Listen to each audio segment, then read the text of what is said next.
It seems almost anything is up for sale in today's market economy. Joining us now to talk about the limits of this market and/or morality.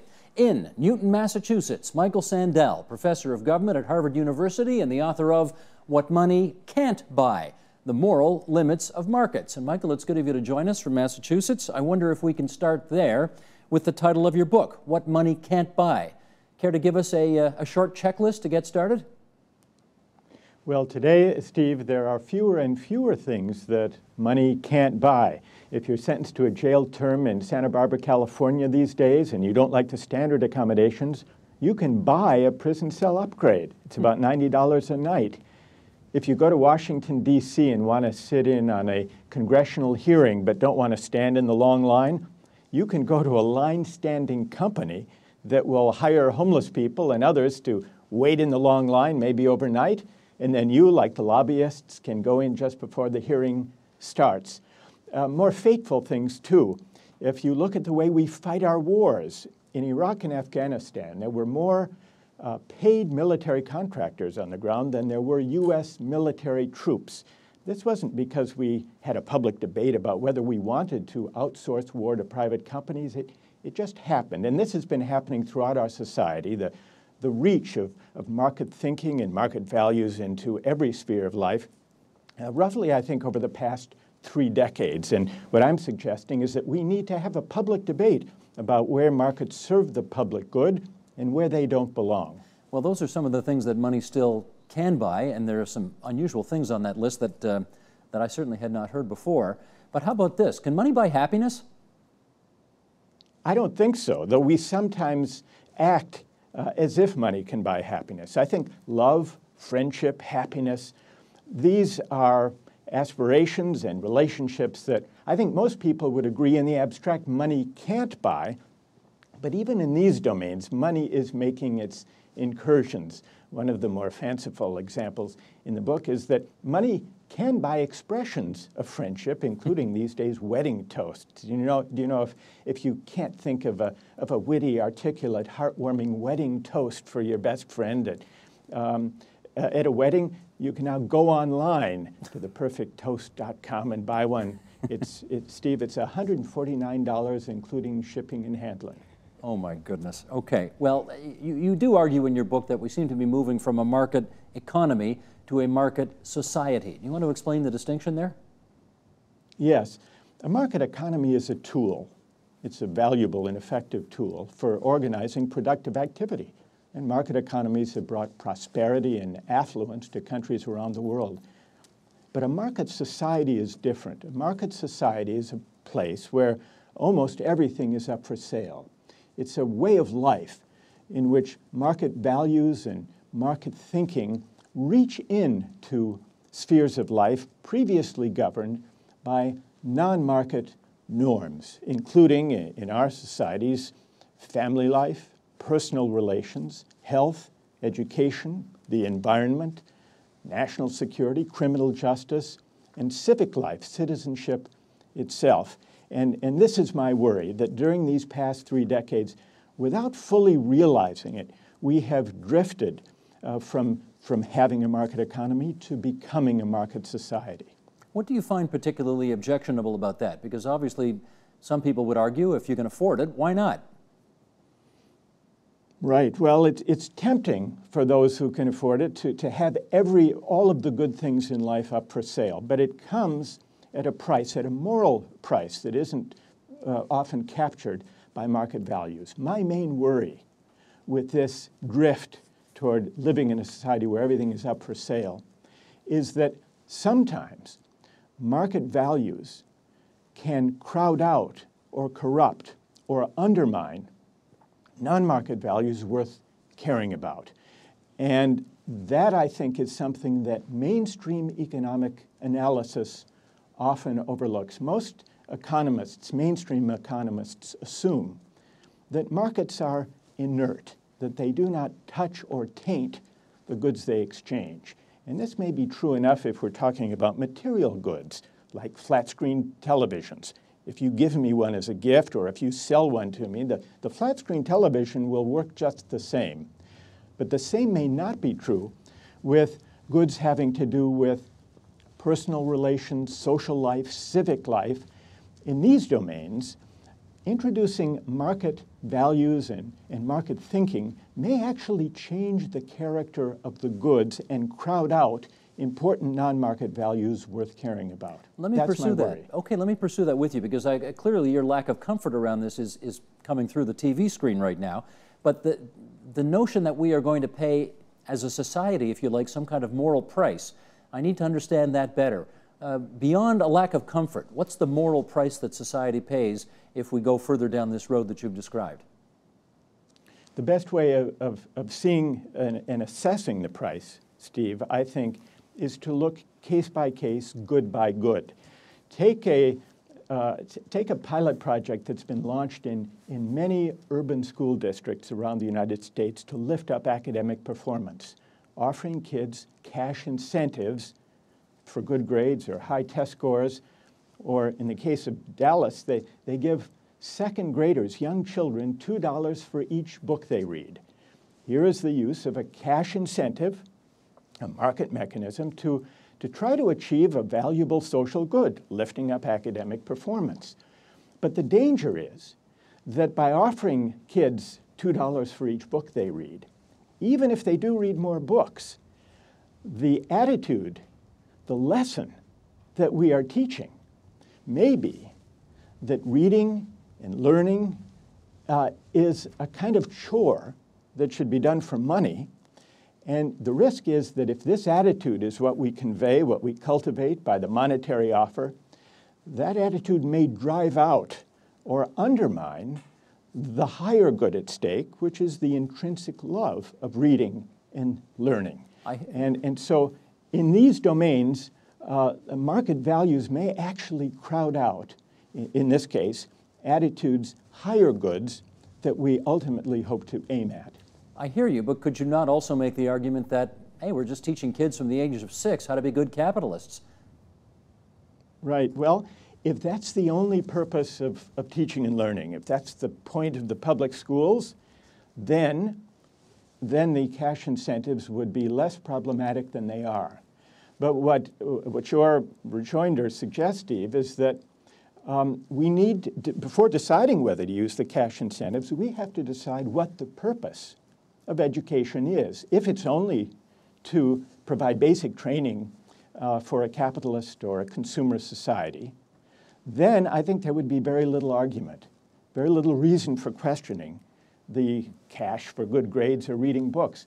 But if education has a larger purpose, if it aims at the higher good of cultivating citizens and lifelong learners who love learning for its own sake, as I think education properly should aim, then there is reason to worry about whether the cash incentive will drive out the intrinsic love of learning. Okay, that's a smaller example, dealing with a child and a parent or a child in a school. Let's take a bigger example. Right. Let's take a country example, like Switzerland, and whether I guess the debate that they had in Switzerland on whether to store nuclear waste in the country. Put that into this context, right, if you would. Right. It's an interesting experiment. Some years ago, in Switzerland, they had to decide where to locate a nuclear waste site. No community wants one in its backyard. They had identified as likely to be the safest place, a small town in the mountains of Switzerland. But under the law, the community had to give its approval. So before the final decision was made, some economists did a survey. They asked residents of the town, if Parliament chooses your town, would you vote to approve the nuclear waste site here? Despite the risk, 51% said yes. Then the surveyors asked a follow-up question. They sweetened the deal.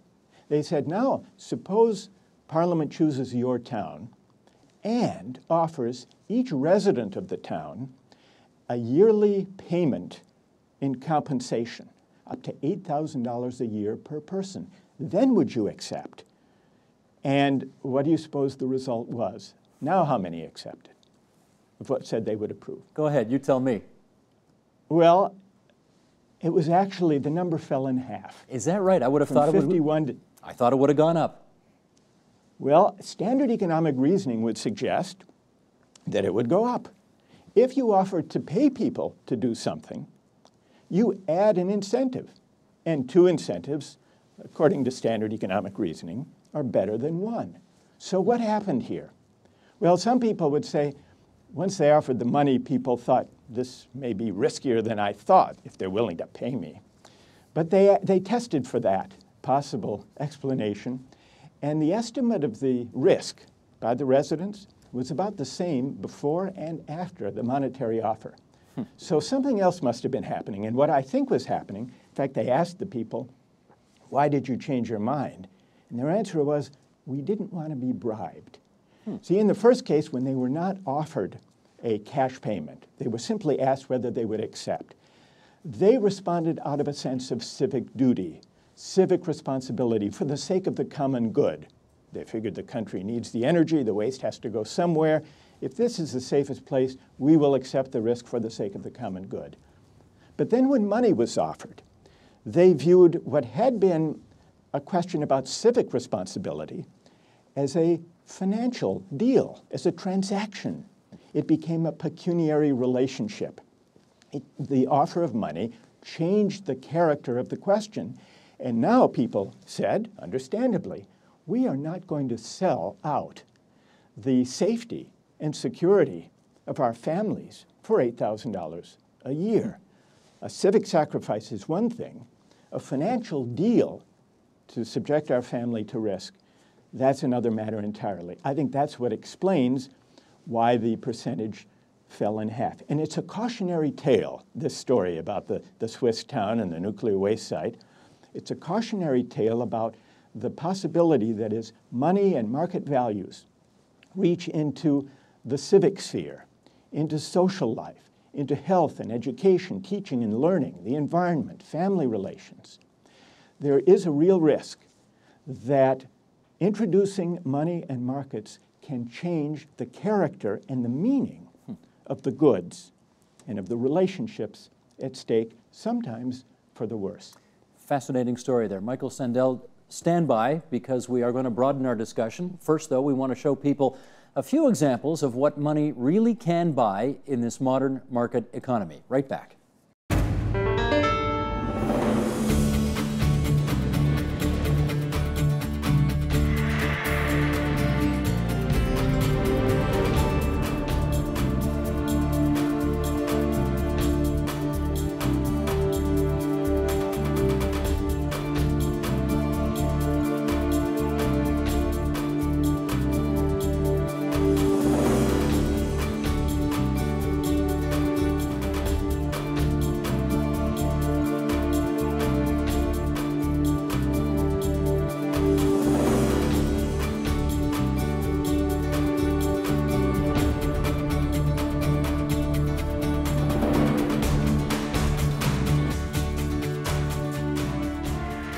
Do we want a society where everything is up for sale? Or are there certain moral and civic goods that markets do not honor and money cannot buy?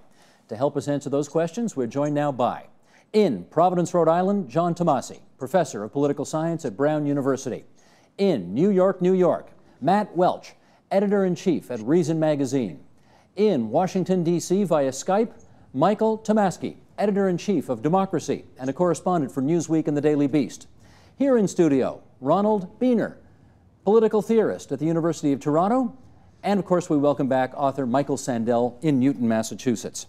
I think I should start by welcoming you all and then going and seeing what your reaction is to all of what we've just heard from Michael Sandel. So Ronald, why don't you start us off there? What leapt out at you, maybe perhaps from the example that he gave? Yeah, well, I think before getting into the policy questions, we need to clarify what Michael's fundamental enterprise is, what the book is fundamentally about. I think what grabs people's attention, the attention of their readers, are these dramatic examples, and he spoke to that in the opening interview. So these are examples of what one could call over-marketization or hyper-marketization or hyper-commodification. Are you with him on that, though? Yeah, I am. And I think, well, I think any reasonable person, apart from some economists and some zealous libertarians can see there's something wrong with people selling part of their forehead to advertise New Zealand Air, or there's something deeply wrong about Walmart profiting from the deaths of its employees through insurance policies it's bought. So these things, I think most people can see there is a problem here. But okay, stand by, because I want to go around and get lots of reaction sure, here yeah. off the chart. John, let's go to Providence, Rhode Island. John Tomasi, what's your view on what you've just heard? Well, Michael Sandel is calling on us to have a moral conversation about markets, and I personally welcome that call. I think he's right to say that this conversation is one we badly need to have. In the past 20 or 30 years, our understanding of the economic value of markets has grown greatly. We understand why markets are an effective tool, but it seems to me, as Michael suggests, that our understanding of the moral value of markets has remained stunted. And insofar as Michael is asking us to have a conversation in an open-minded way about the moral value of markets, I highly applaud that idea. He and I might come to very different conclusions when we start the conversation, but I completely agree that we need to have this conversation. You're happy to have the conversation. All right, let's continue it. Michael Tomasky, what do you say? Count me firmly in Michael Sandel's corner, and I think it's a very important conversation to have, and I think it has, in fact, much larger emanations than the fact that children are paid $2 to read a book. This affects society up and down. I think we all know generally when this kind of thing started in the 1980s, and if you look at the way salaries boomed in the 1980s for CEOs and bank presidents and baseball players, the gulf between the people at the top and the people in the middle started to become frightening, and it's only ever gotten worse, and it's worse and worse today. And we saw just today, for example, not today generally, but today, the guy from Citibank left, Pandit, and he oversaw, I read today, a decline in their stock of 88% in his tenure, and he's going to leave there with a total compensation of $261 million. And that's money and no civic sense at all. Greed is good, eh, Michael? Basically. Matt Welch in New York, chime in if you would. Yeah, I will probably be called a zealous libertarian here before the night gets old. I kind of take the opposite view, which is to say that markets are basically, we tend to sort of demonize them. It's just this word that sounds kind of bad to our ears, but they're just basically exchanges where people can voluntarily exchange goods and hopefully both get better out of the process. And so I think we should sort of undemonize that and also recognize that they've allowed us to have the kind of prosperity that allows us to exercise the exact values that Professor Sandel wants. And put it more simply, Switzerland is one of the wealthiest countries in the world.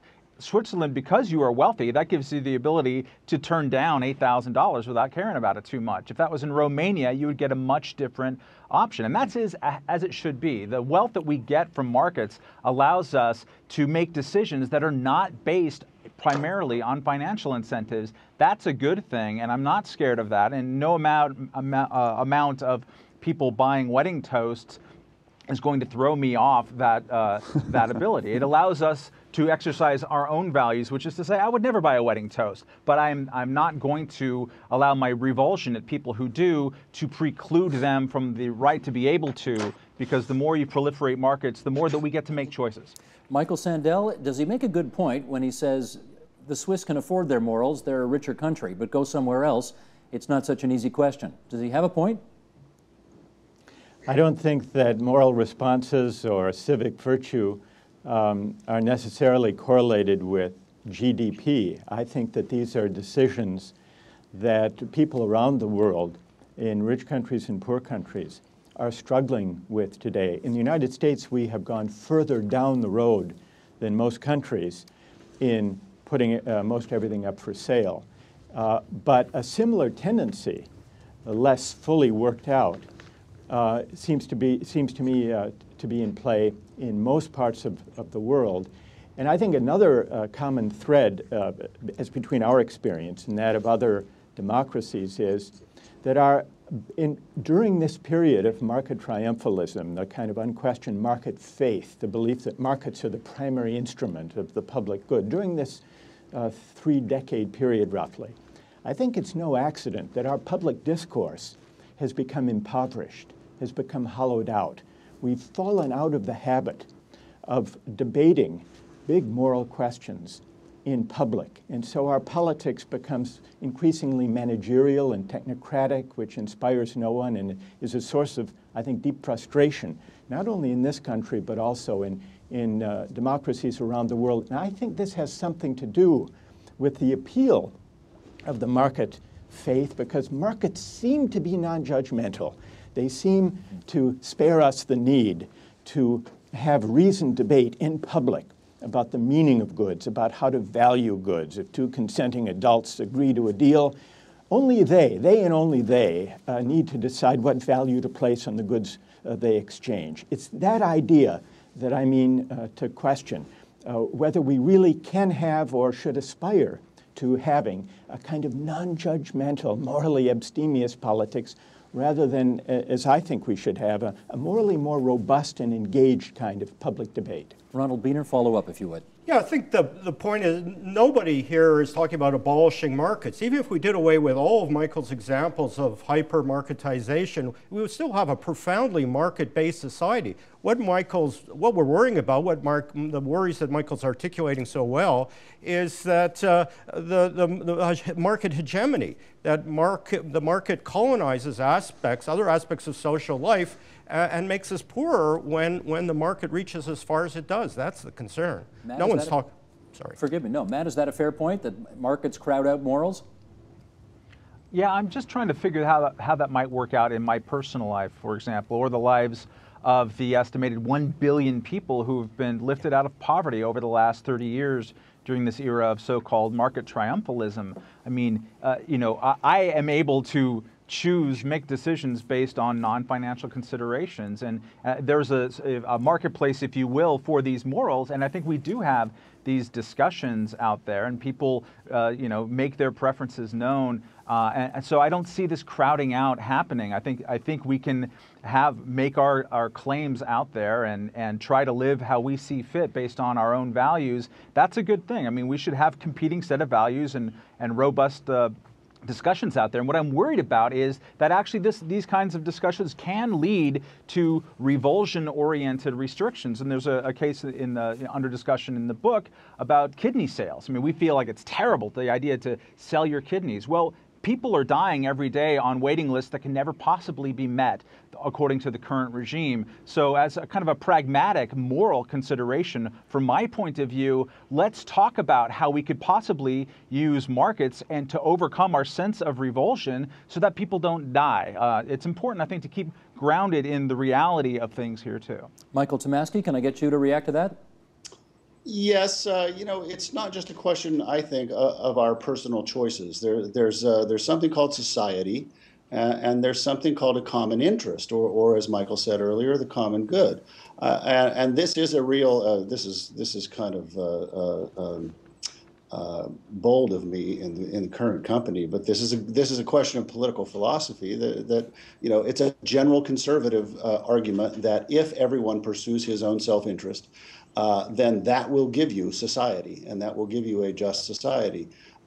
It's a liberal view that no, pursuing self-interest isn't really enough, that there is this thing called the common interest, and sometimes we have to sacrifice a little bit of self-interest for this common interest.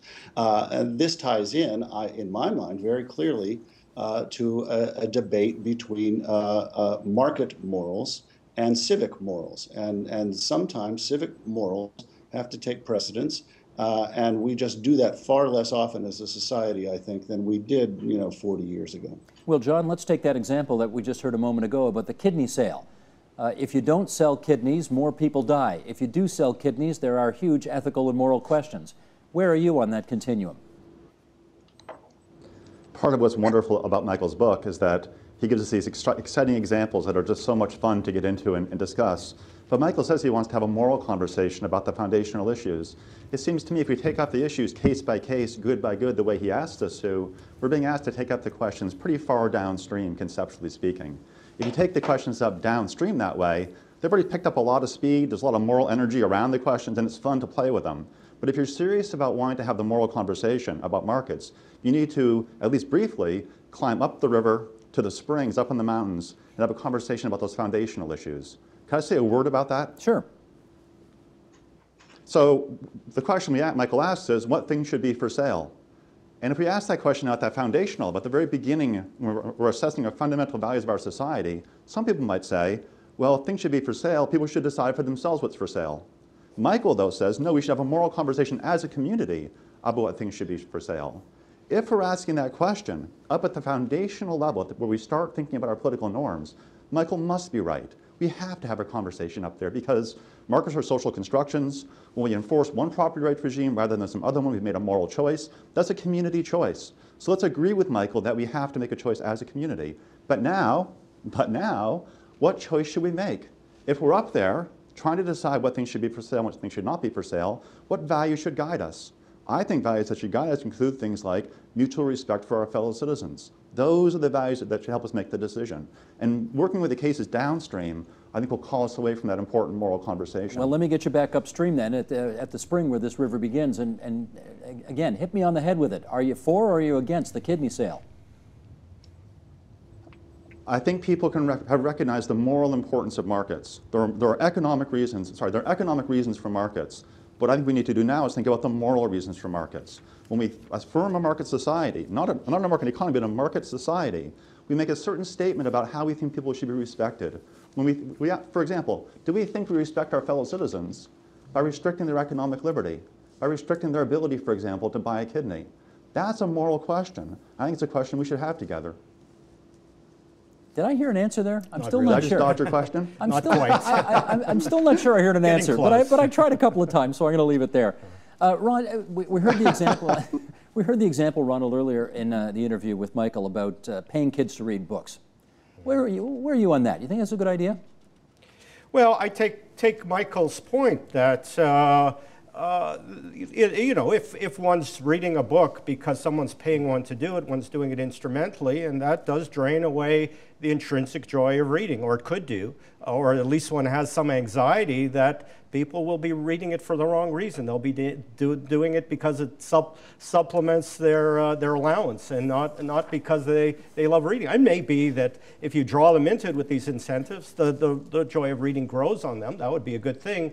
It's an empirical question, I guess, but the anxiety, I think, is not misplaced. I think there's a legitimate worry there about people doing the right things for the wrong reasons simply because they're being bribed into doing them. That's the concern. Michael Tomasky, I mean, I hear all the time about parents who pay their kids to read books because, not because they think it's a great thing, but they think it's a worse thing if their kids don't start to read, and this is a good way to get them to start to read. What do you think about that?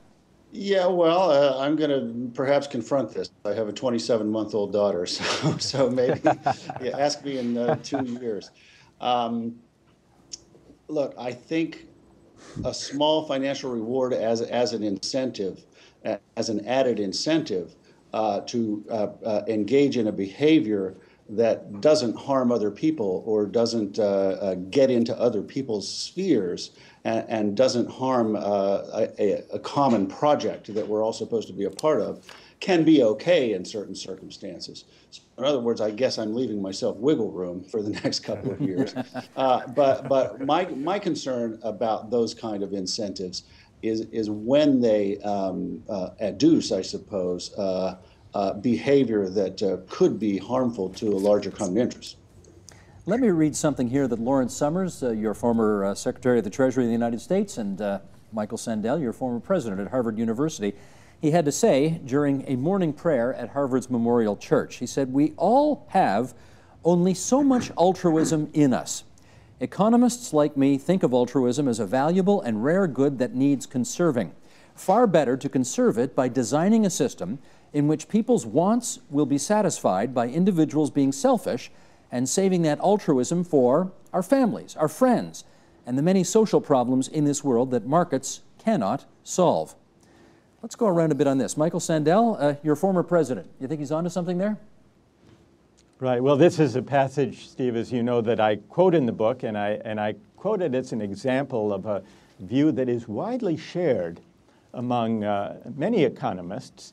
It's never proven or demonstrated empirically. It's the idea that ultimately the thing that the economist economizes is virtue, or is love, or benevolence, or fellow feeling, or altruism. And if it's true, then it's a powerful reason to allocate as many goods as we possibly can by the market, using self-interest. It's a view that has been articulated by other distinguished economists. What's very interesting is that economists, for all their rigor, make this assertion and rely on this assumption, this economistic view of virtue, the idea that virtue and solidarity and altruism are like fossil fuels that are depleted with use. The more we expend, the less we have. This is relied on very heavily, but it's never demonstrated empirically or proven, certainly not by any economist or economic study I've seen. You can see, though, how it supports a certain ideology of extending market reasoning into every domain of life. I actually think it's a metaphor, and it's a misplaced metaphor. I think the better metaphor for the generous virtues, for benevolence, for civic virtue, for fellow feeling, for solidarity, I think that they are less like commodities that are depleted and diminished with use, and more like muscles that are strengthened with exercise. Well, that's the key Use question, it or isn't lose it? it, I would say, of civic virtue and of solidarity, rather than conserve it as best we can. It's like a fossil fuel that we can only tap down. Well, let's see which is the right analogy here. Michael Tomasky, we hear a lot about peak oil. Got to be careful. We're running out of it. I mean, do we have peak altruism as well? No, we don't. And I mean, there are examples throughout history, throughout American history, that show, I think, that Michael Sandel is more correct than Lawrence Summers. I mean, the most obvious one happened during World War II, when the country really did have to come together, and people couldn't get what they wanted as consumers. Strict rationing was on, and yet people were, in some ways, there was, Tom Brokaw says, and others say, Americans were at their best for those 4 years during World War II, when we really had to come together and didn't have that much. There are less extreme examples, but I think there are examples throughout our history, throughout our recent history, that show that America has been, at times, a generous society when the civic impulse did compete with and sometimes defeat the market impulse, and call it altruism, I suppose, but I'd rather call it the civic impulse. But there are times that it wins. Ronald Biener? Yeah, I'll be a little stronger than Sandel on this. I think the quotation by Larry Summers is just pure nonsense. Let me give you an analogy. Suppose someone said that civic energy was a fixed resource. So then I get called for jury duty, and I could say, well, I should be allowed to just buy myself out of jury duty, hire someone else to stand in for me, because I have all these other political activities, volunteering for political parties or going out canvassing, and I would be depleting that resource. I wouldn't have enough energy left over for those other things. That's just ridiculous. I mean, it's convenient for an economist to say such a thing. The metaphor has no plausibility whatsoever. John Tomasky, what do you say? Well, I worry about that Larry Summers quotation. I think it's easily misinterpreted, and it maybe even invites misinterpretation. It invites the misinterpretation that we're being asked to decide. Do we prefer to have a society based on self-interest or a society based on altruism? And then we have conversations about what atrophies and what strengthens each of those various values. But in fact, that's not what Summers is saying. The line is, altruism is a rare good and it needs conserving. Well, if it needs conserving, or if it ought to be conserved, by what moral value ought it to be conserved? Altruism? No, we were just talked about that. Is it by selfishness? No. Summers is pointing to a value behind those two values, behind altruism, behind selfishness. What's that value? I think it's something like mutual respect. How do we best approach the value that we commonly share, a commitment to respect our fellow citizens as responsible authors of their own lives? And then from there we have a conversation about mixing selfishness and altruism. But it's the important, because we're not being asked to be a more altruistic or less altruistic society. We're asking this harder question, the question that Michael wants us to ask, I think. If we really care about mutual respect and respecting our fellow citizens as authors of their own lives, what kind of mix between markets and not markets should we have? I think we should have a much more market-based society than Michael thinks. But that's the moral conversation that Michael's inviting us to have. I think we should have it. It may not turn out the way he wants it to, but having the conversation is a really important one, as I've said before. Well, we're trying to do that tonight on this program. Matt Welch, do you want to take a poke at Larry Summers as well while we're at it? Yeah, I mean, as someone who formerly had the misfortune of editing Larry Summers with some regularity, I could just say I recognize that indecipherable prose from 1,000 yards away. I think he's wrong. I agree with everyone else here on the panel pretty much on this. He's wrong to treat altruism or benevolence or whatever it is he's talking about as some kind of zero-sum thing. I think we often make the mistakes in political discourse and economic discourse. We treat all kinds of things, trade and actually markets themselves and capitalism, as a zero sum. Like the rich will benefit only by screwing over the poor. Well, I don't think that's generally how it works, and it doesn't work with altruism either. I think we have dynamic markets that create more wealth and more opportunities for people, and we should be happy, to the extent of which we can keep that growing, and we should keep the civic virtue behind it growing as well. So I don't think it's a zero-something. What is a zero-something, and one of the rare examples of that, is the amount of government we have and how much it costs. I mean, that's a budget that has to get spent every year, and it comes out of our collective pockets. And if there's any hint in his direction of that quote, which again is hard to figure out, that is an important thing to say. If the government is spending 25% of the national federal GDP, well, that's a lot of money, and that prevents us from spending it how we see fit. That is, too, a moral and interesting conversation to have. But again, I don't know what Larry Summers was really trying to say. Okay, Matt, you've piqued my curiosity off the top of that answer when you said in a former life you edited Larry Summers. What were you referring to there? At the Los Angeles Times, he was a columnist and I was an editor, he was a powerful man, so I can go ahead and say mean things about him, but he was probably the most difficult edit that I've ever had. I was trying to imagine how you would deal with Larry Summers on the phone and say, I don't quite like the way you've worded this, and I have an idea of what he might have said to you in return. I hear somebody else trying to get in. Steve, could I go back to a point that John Tomasi has raised, Sure. His point about respect for persons as a fundamental principle. I think all of us would agree that that is a very important principle in deciding all kinds of social and political questions. But if we take some of the examples, I'd like to see how this concept applies to some of the examples we've been discussing about the use of cash incentives. Yes.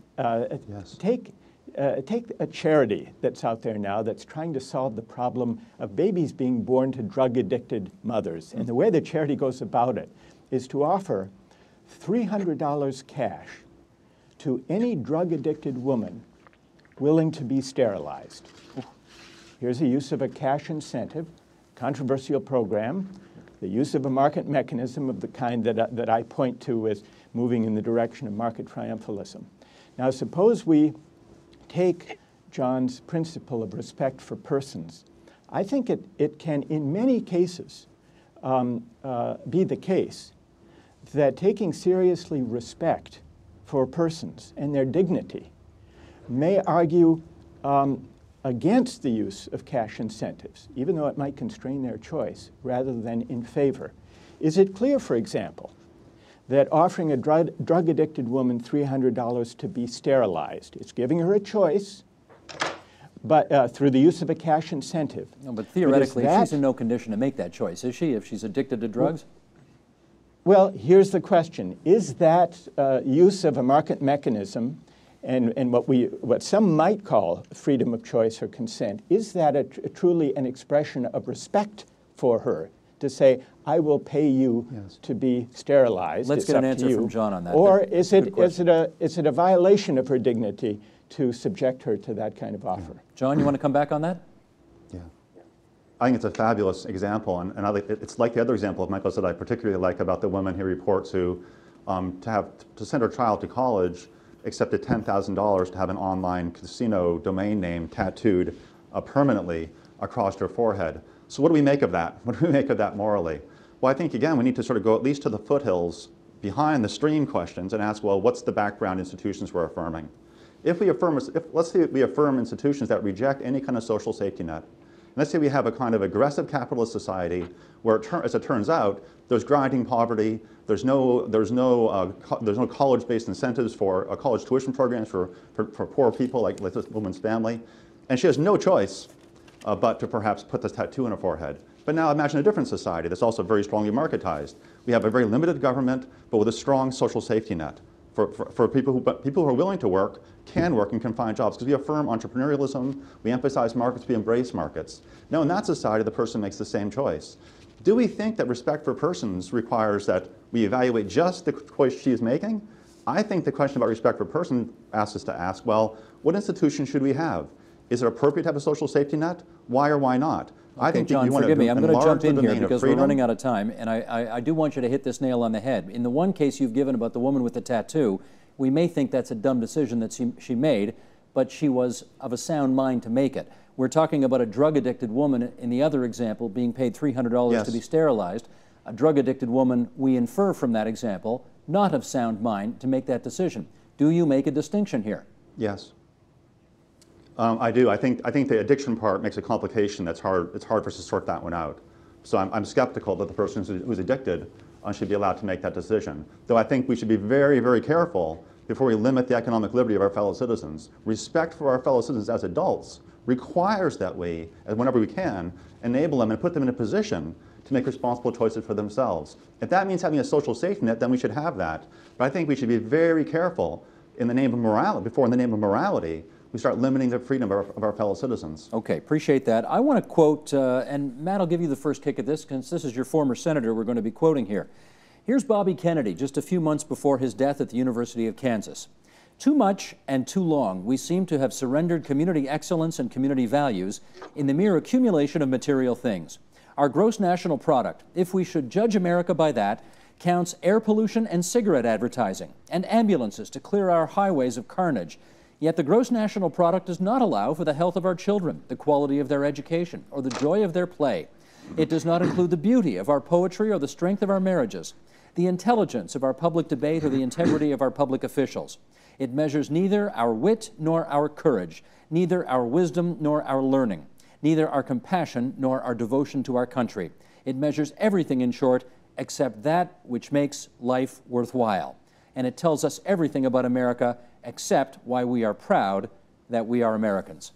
Let me hear from Matt first, and then from Silver Springs, Maryland, Michael Tomasky after him. Well, first, just a correction. I don't think he was my senator. I think he was killed about 2 weeks after I was born. He wasn't. I wasn't contemporaneous with Bobby Kennedy. I see what he's getting at. He goes too far. Is what I would say to that. I mean, to state that there is no connection between a country's GDP and the health of its children is just kind of transparently not true. He's asserting, like Michael Sandel is, that it's important to think about non-monetary, non-statistical measures of a society's health. I totally agree. But to assert that there's not a connection, that wealth, broad prosperity, doesn't have positive impacts on those things, I disagree. I think it completely has positive impacts. We have a very flawed healthcare system in this country, but it's better than it was in 1968 for sure, and as are so many other measures. What I look at is how better off or what is the ability for the poorest among us, the poorest 20%, 25%, whatever your measure is. Are they better off and are they more mobile? I think that's what we should be looking at when we talk about the role of markets and whether prosperity is being shared. It's not necessarily is the rich person more rich, but are we allowing people who live in poverty, are they better off, and do they have social mobility? I think that is the important measure. Michael Tomasky. Well, there's a real question as to whether people in poverty are better off. I suppose overall the numbers show that they are better off than they were in 1968, but it has ebbed and flowed, and it comes and goes. People in the middle class, in one sense, are better off. People have big televisions and cell phones and so on. But in fact, wages have stagnated for people in the middle since 1973 and haven't really grown at all if you adjust for inflation. I think Kennedy was making a rhetorical point. I don't think he really meant that money doesn't have anything to do with our well-being or has any value as a measure of us as a society. But I think he was trying to say that if we think too much about markets, we judge everything as consumers and we cease to judge anything as citizens. And when we cease to judge things as citizens rather than consumers, then financial and pecuniary interests judge the way we decide everything, including things that we should be deciding based on non-financial and non-pecuniary evidence. So we know the cost of everything and the value of nothing. That's well put, sure. Okay. Ronald, do you want a view on this? Well, Mr. Welch mentioned healthcare. I thought I'd throw in that example briefly. So libertarians tend to assume that the market is liberating and this state is oppressive. Well, let's just consider healthcare for a minute. If people are in danger of going bankrupt because they're unlucky enough to get sick, and the state intervenes to make sure everybody is covered, well, that's not oppressive, that's empowering. And if I could put in a quick plug for Canadian Medicare, clearly for all Canadians realize Medicare is very central to our civic identity as Canadians. We have a very conservative Prime Minister who wouldn't dare touch universal health care because he understands how important it is for Canadian civic identity. It's not because he's a closet socialist. So here we have a clear case, I think, where civic solidarity actually does trump market imperatives, and quite rightly. Michael Sandel, does that RFK quote speak to you? It does, very powerfully. And what I hear him saying is something that we haven't heard very much or very powerfully from politicians since. And that is that in our public life, including in our debates about economics, we should not shy away from questions about the meaning of goods and of the good life. I agree with what Michael Tomasky said about the risk that our identity as consumers is overpowering our identity as citizens. Part of the appeal of markets and market reasoning, beyond matters of economic growth, part of their appeal is that they seem to spare us the need to be judgmental, to have a debate about the meaning of the goods and social practices we prize.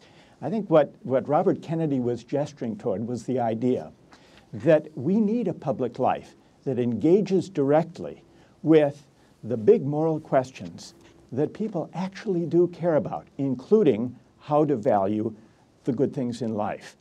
And that's what's been missing from our public debate during this era of market triumphalism. And I think that's what has made our public life and our public discourse so frustrating, so hollow, so empty, so given over to shouting matches on the one hand or kind of managerial concerns on the other. I think that the next politician who can, like Robert Kennedy, speak to questions of the good compellingly and powerfully in a public political language will be one who will, I think, stir great excitement and I think may change the terms of political discourse for the better. Let me, with just a few minutes to go here, quote another Harvard man, another Michael. This guy's an ex-politician too. Michael Ignatieff, former leader of the Canadian Liberal Party, writing in the New Republic from a few months back. Sandel's denunciation of these aspects of money power is forceful, but he passes over more egregious examples, especially the relentless ideological justification of economic inequality. He has a lot to say about money, but curiously little to say about income inequality. Wealth has always moralized itself as virtue, as a just reward for individual effort, intelligence, and acumen. But as the gap between middle-class incomes and high-flyer incomes has grown, the moral justifications of great wealth have become especially shameless. It is as if every well-paid CEO believes that he is Steve Jobs, with an entitlement to wealth grounded in innovation and leadership. In reality, most highly paid Americans would be hard-pressed to name the innovations that justify their salaries, and after the bailouts, it's not all obvious why they deserve huge salaries for leadership. While no American will ever begrudge rewards for hard work and long hours, so much more of the off-the-charts returns to the high flyers have to do with luck, birth, inheritance, chance, regulatory capture, and more than a little help from their friends. Okay, briefly, everybody. Michael Sandel, you want to come back on that? Well, I'm grateful to Michael Ignatieff for the generous review he wrote of my book. I would not agree with him if he's suggesting that I don't take inequality seriously.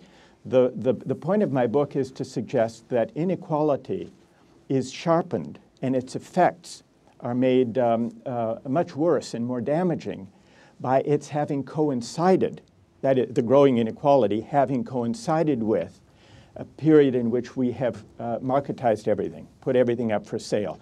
Because the more, against a background of rising inequality, the more money can buy, the harder life becomes for those of modest means, and the greater the separation between the lives lived by the affluent and those who are disadvantaged. And that's my worry. It's the corrosion, the gradual corrosion of the commonality that democracy requires. Inequality is an important part, but not the only part, of the erosion of the common life that comes about when we drift toward a society, toward a way of life in which everything is up for sale.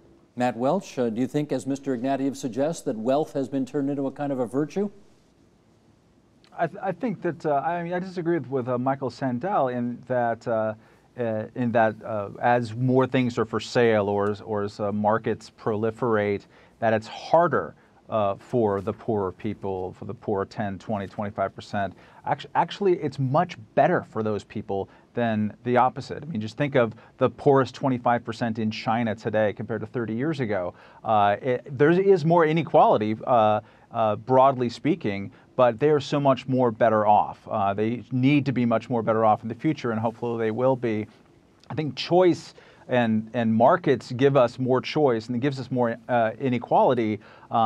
I think what we should be focusing on and targeting our moral outrage on, if you want to, you can go after CEO pay and Citibank and regulatory capture, which I'm glad that he name-checked in that long list. But I think we should be looking specifically on, do our policies allow poor people to get out of poverty and to move? And to the extent that they do, let's extend those policies. To the extent that they don't, then let's revisit them. Michael Tomasky? Well, 20-something years ago, the top 1% of the population owned 27 or 28% of the wealth, and now that same 1% owns 43 or 44% of the wealth. It didn't just come from nowhere. It came out of someone. Now, granted, the pool of wealth has grown, but not as much as that proportion has grown. So somebody's doing really well in this society, and it's not entirely a zero-sum game, but other people are doing badly. As I said in my response to the previous, in my previous comment, median wages are stagnant for 3 decades now. They're not stagnant for the 1%, I assure you. We have here, my concluding comment would be this. This whole problem represents a drastic failure of the elites in the United States, the political elites, the media elites, many of whom, by the way, are in that 1% or 2% anyway. And in particular, I think the business elites. The example that I spoke of at the beginning, the Citibank president who's leaving with $260 million in his pocket, no sanctions, no penalty for losing so much of the stock price. This goes on and on and on. There are endless examples of it. That's the real crisis that this country faces. We gave one Michael the first word, we give the other Michael the last word. Thanks to everybody for participating in our broadcast tonight. Matt Welch from Reason Magazine in New York, New York. John Tomasky in Providence, Rhode Island, the professor of political science at Brown University. Michael Tomasky via Skype in Silver Spring, Maryland, the editor-in-chief of Democracy, correspondent for Newsweek and the Daily Beast. Ronald Biener from the University of Toronto, professor of political science there, and Michael Sandel out of Newton, Massachusetts, the author of What Money Can't Buy, The Moral Limits of Markets. Thanks so much, everybody, for a great discussion on TVO tonight. Thank you. Thank you, Steve. Thanks. Support Ontario's public television. Donate at tvo.org.